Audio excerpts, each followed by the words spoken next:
ହେଲେ ତ ପୂର୍ବ କାଳରୁ ଆମ ଭାରତ ବର୍ଷକୁ ରାଜାମାନେ ଶାସନ କରି ଆସୁଥିଲେ ଜିନିଷରେ ପରିପୂର୍ଣ୍ଣ ସେଇ ଜିନିଷ ଉପରେ ପଡ଼ୋଶୀ ଦେଶ ସେଇ ଆମ ଭାରତ ଦେଶ ଉପରେ ବ୍ୟବସାୟ କରିବା ପାଇଁ ହାତ ବଢ଼ାଇଥିଲା। ତାର ଦିନ ଅସହଯୋଗ ଆନ୍ଦୋଳନ ହୋଇଥିଲା।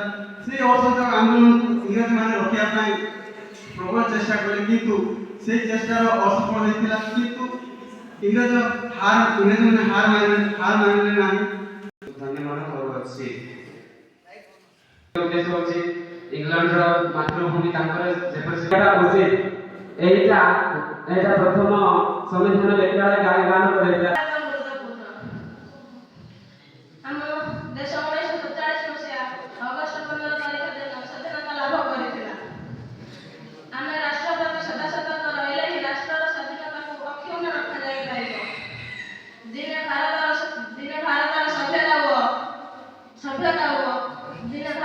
ସଭ୍ୟତା ଓ ସଂସ୍କୃତ ସମଗ୍ର ବିଶ୍ୱକୁ ଆଲୋକ ପ୍ରଦର୍ଶନ କରୁଥିଲା। କାଳକ୍ରମେ ଭାରତୀୟ ମାନଙ୍କର ଏକତା କ୍ଷୁଣ୍ଣ ହେବାରୁ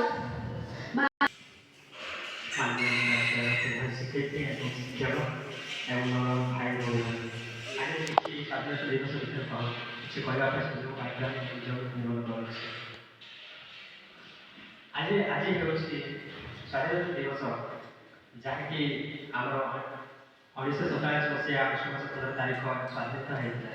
ତାହା ସମ୍ପୂର୍ଣ୍ଣ ଭାବରେ ସ୍ୱାଧୀନତା ହେଇ ରାତି 9ଟା ପାଦ ଚଲା ରାସ୍ତାରେ ରାତି 9ଟାରେ ଚାଲିବା ପାଇଁ ସୁଯୋଗ ଦେଉନଥିଲେ।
आराम से कर, बेटा कंपटीशन है, आराम से कर।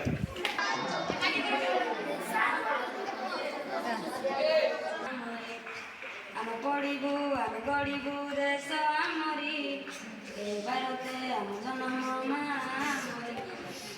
ମୋ ମା